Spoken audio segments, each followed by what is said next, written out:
Buenos días, buenas tardes y muy buenas noches. Sean bienvenidos a esta tercera temporada de nuestro podcast, el episodio número 1. Nuestro podcast es El Eco de la Razón. Hoy me acompaña nuestra compañera Valeria Olis. y, por desgracia, nuestro compañero Fernando. ¿Cómo estás, Fernando? Ok, pero ¿por qué por desgracia? Es que Pues no nos nueva cae tan bien, temporada, ¿verdad? pues bueno, nueva temporada del podcast. Hoy empezamos, nueva temporada con el tema que es Fenomenología. exacto, fenomenología. Que muy difícil, esta pronunciación se me trabalenguas. dificulta. Sí, se te dificulta bastante. Bastantito. Bueno, ¿quién quiere Bueno. empezar? ¿Alguien? ¿Fernando? Bueno, quizás ya muchos han escuchado este término, pero les quiero preguntar para ustedes, ¿qué es exactamente o quién quiere dar una breve introducción sobre este tema? Bueno. La fenomenología es una corriente filosófica que centra la experiencia subjetiva, o sea, es decir, en cómo percibimos y vivimos el mundo. ¿Y alguien sabe por quién fue desarrollada? Así es, fue desarrollada por Edmund Husserl. No sé si lo dije bien, pero por Husserl. él. Pues Husserl. está difícil, ¿eh? Está complicado, ¿eh? Bueno, buscaba entender la esencia de las experiencias sin prejuicios previos. Así es, él creía que para entender cualquier fenómeno del mundo deberíamos poner nuestros pensamientos entre paréntesis, nuestras suposiciones y ver las cosas desde una perspectiva de nuestra conciencia. No Ok, sé si se quiere- me hace muy interesante eso que dijiste de poner entre paréntesis las suposiciones. Suena fácil, pero yo supongo que es muy difícil en la práctica, ¿no? Yo creo que nos cuesta bastante ver las cosas sin nuestros propios prejuicios. Eso sí, ¿no? Porque hay gente Sí, bien sí, sí. chismosa y bien criticona como yo. ¿Saben Sí. cómo? Sí. Y lo saben. Sí, Entonces, un gran ejemplo. Es un gran ejemplo, la verdad. Y bueno, exactamente. Y por eso la fenomenología es una práctica rigurosa. No solo es una teoría, sino un método de investigación que implica observar nuestras experiencias de manera, pues, lo más pura posible.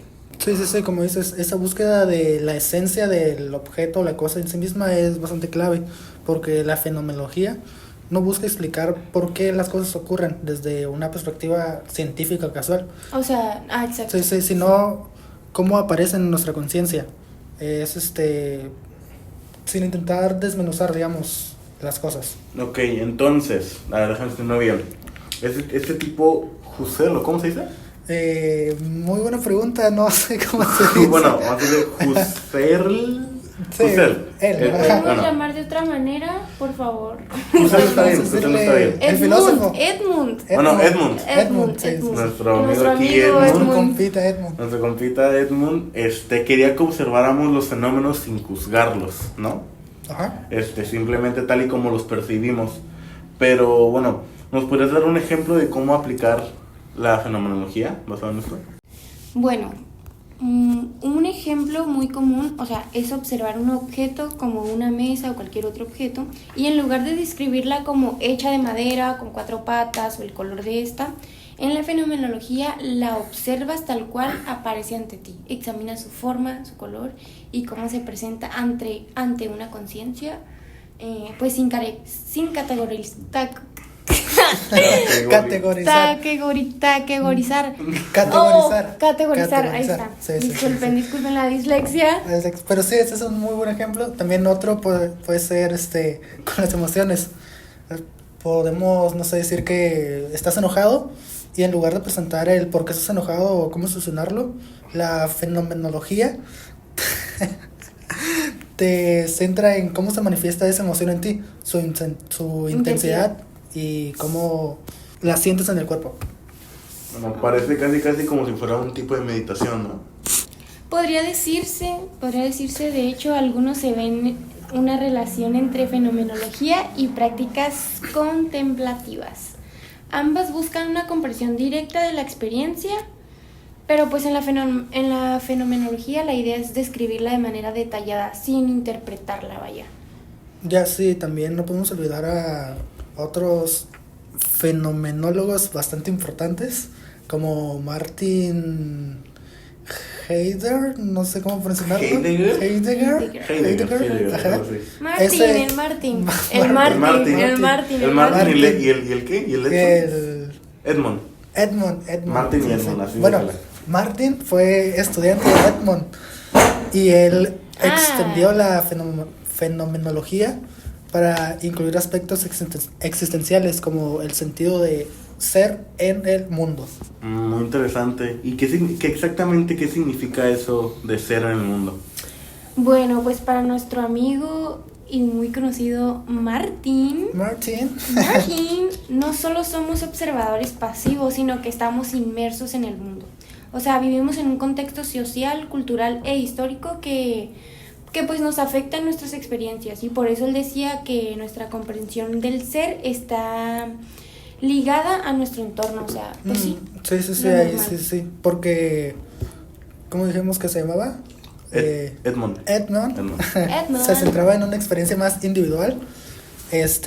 Martin exploraba cómo nuestra existencia misma era capaz de condicionar por el contexto en el que vivimos.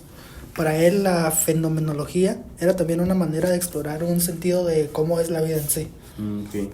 Se me hace bastante impresionante cómo esta teoría puede abarcar tantos temas, ¿no? Y Sí, me sí, gustaría sí. hacerles una pregunta. ¿Cuál es el valor práctico de la fenomenología y cómo nos beneficia? Para Ay, ustedes. qué buena Pues, pregunta. ay, sí. Qué Muy buena pregunta. Bueno, pues yo creo que algunos psicólogos y terapeutas usan la fenomenología para entender mejor a sus pacientes, o sea, centrándose en cómo experimentan sus emociones, los problemas, en lugar pues de clasificarlos como síntomas. También pues me parece útil para que una persona busque conocerse mejor y ver las cosas desde una perspectiva pues más abierta. Ujú. Ya, sí. También los campos como la ética o la educación permiten un enfoque más humano, menos mecanizado, ¿no? Porque en lugar de ver como las personas como simples casos, es ver individuos con esas experiencias únicas, como el ejemplo que nos dio el profesor.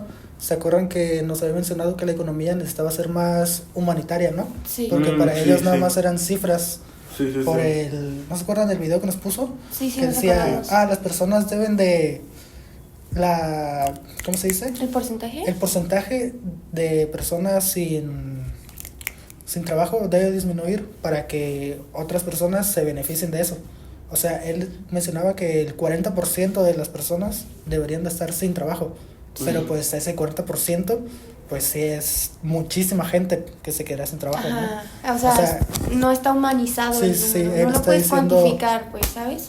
Bueno, de que se puede, pero O sea, me refiero, no literalmente, amigo, pues, me bueno, sí, refiero- literalmente, ¿verdad? Por esos porcentajes. Pero, sí, es humanizar a los números.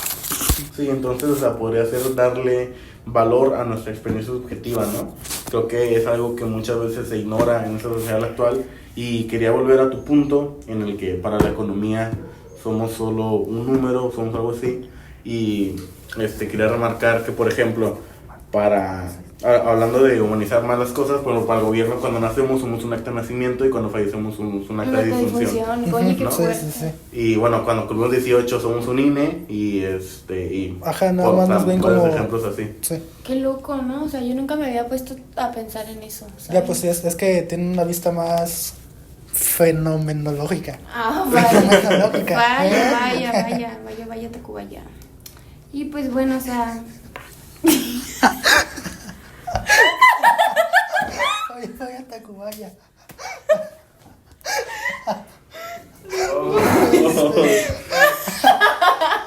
Próximo capítulo sin Valeria.